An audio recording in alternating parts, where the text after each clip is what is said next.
Hello बच्चों, देखिए अब जो हमारा टॉपिक है रिप्रेजेंटेशन ऑफ वेक्टर। इसमें क्या बताया है, a vector is represented by an arrow placed over a letter.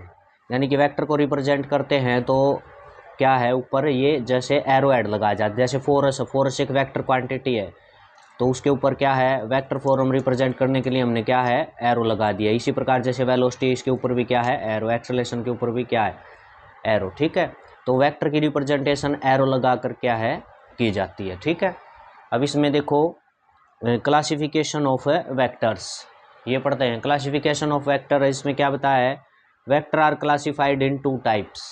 ठीक है, वेक्टर कितने उसमें क्लासिफाइड है, टू टाइप्स से यहाँ बताई गई हैं। एक आपका पोलर वेक्टर्स। तो पोलर वेक्टर कौन से होते हैं बच्चों, vectors which have a starting point, यानी कि जो वेक्टर जिनका क्या है, स्टार्टिंग पॉइंट है और ए पॉइंट ऑफ है अप्लीकेशन, या आप कह सकते हो यानी कि जहाँ से उनकी स्टार्टिंग हुई है, ऐसा पॉइंट है उनके पास, कॉल्ड पोलर वेक्टर। उनको क्या कहेंगे, पोलर वेक्टर। जिन वेक्टर का स्टार्टिंग पॉइंट होता है, ठीक है, वो आपके कौन से हो जाएंगे, पोलर वेक्टर हो जाएंगे।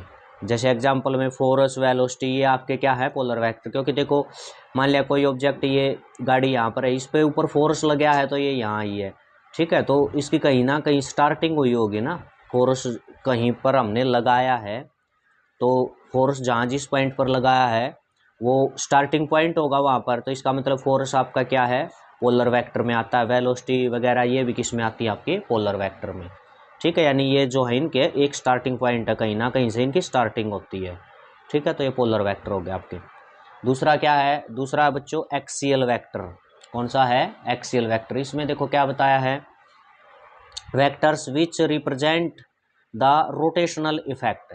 ऐसे वेक्टर जो कौन सा इफेक्ट दिखाते हैं, रोटेशनल इफेक्ट दिखाते हैं। And act along the axis of rotation, इनका एक्सिस ऑफ रोटेशन भी होता है, ये रोटेशनल इफेक्ट दिखाते हैं, इनको बोलेंगे एक्सियल वेक्टर। कौन से बोलेंगे, एक्सियल वेक्टर। ठीक है, जैसे इस प्रकार से देखो, कोई ये हमने एक इस प्रकार से सर्कल बनाया, इसके अंदर आपका कोई भी ऑब्जेक्ट है, या जैसे मूव करेगा तो ये इसका एक क्या है, एक्सिस हो जाएगा या।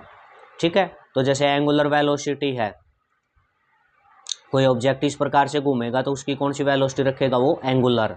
ठीक है, तो एंगुलर वेलोसिटी आपका किस वेक्टर में आ गया, एक्सियल में। ठीक है, तो एंगुलर वेलोसिटी उसका एक एक्सिस होता है। देखो एंगुलर वेलोसिटी ऐसे ये रोटेट कर रहा है इस प्रकार से, यानी ओमेगा एंगुलर वेलोसिटी होगी, लेकिन एक इसका क्या है, एक्सिस है, तो इसका मतलब एंगुलर वेलोसिटी आपके कौन से वेक्टर में आ जाती है, एक्सियल में। इसी प्रकार एंगुलर डिस्प्लेसमेंट, टॉर्क, कोई भी ऑब्जेक्ट रोटेट करता है, जैसे सीधा चलता है तो देखो आपने फोर्स बताया था, फोर्स काम करता है, लेकिन कोई ऑब्जेक्ट जब रोटेट करता है तो जो फोर्स वाला काम है वो कौन करता है, वहाँ पर टॉर्क करता है। क्या करता है, टॉर्क। तो टॉर्क भी आपका किस में है, एक्सियल में। यानी कि जो भी वेक्टर आपका रोटेटिंग इफेक्ट रखते हैं वो आपके कौन से होते हैं, एक्सियल वेक्टर। ठीक है, उनका एक फिक्स्ड क्या है, एक्सिस होता है। अब इसमें क्या बताया है, थोड़ा सा और आगे बताया है क्या, the direction of axial vector is taken by right and thumb rule. जो एक्सियल वेक्टर है वो किस प्रकार से होगा, इसकी डायरेक्शन किससे बताई गई है, राइट एंड थंब रूल से। And it is depend on it's clockwise और एंटी क्लॉकवाइज इफेक्ट पर ये डिपेंड है।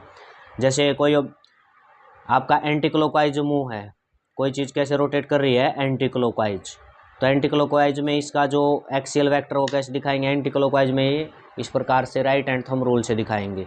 ठीक है, एंटी क्लॉकवाइज ऐसे रोटेट कर रही है तो थंब आपका ऊपर की तरफ डायरेक्शन में है। ठीक है, ये ऑब्जेक्ट ऐसे एंटी क्लॉकवाइज रोटेट कर रहा है तो एक्सियल वेक्टर की डायरेक्शन क्या होगी, अपवार्ड, इस प्रकार से। ठीक है, अगर क्लॉकवाइज रोटेट कर रहा है, जैसे घड़ी चलती है इस प्रकार से, क्लॉक ऐसे चलती है ना, क्लॉकवाइज रोटेशन है तो एक्सियल वेक्टर की जो डायरेक्शन है वो क्या होगी, नीचे की तरफ, डाउनवार्ड होगी, इस प्रकार से। ठीक है ना, जैसे कोई ऑब्जेक्ट इस प्रकार से रोटेट कर रहा है क्लॉकवाइज, क्लॉकवाइज ऐसे रोटेट कर रहा है ना, क्लॉकवाइज, तो जो इसका एक्सियल वेक्टर वो ऐसे होगा, नीचे की तरफ, जो पेन की डायरेक्शन है नीचे की तरफ। ठीक है, तो ये होगा आपका, ये डायरेक्शन है एक्सियल वेक्टर की, ऐसे ही बताई जाती है। ठीक है, एंटी क्लॉकवाइज होता है ऑब्जेक्ट की, किसी ऑब्जेक्ट की मोशन, तो आपका क्या होता है, एक्सियल वेक्टर अपवार्ड होता है, क्लॉकवाइज होता है तो डाउनवार्ड होता है ये। ठीक है, तो इसको आपने अच्छे से कर लेना है। Okay, thank you.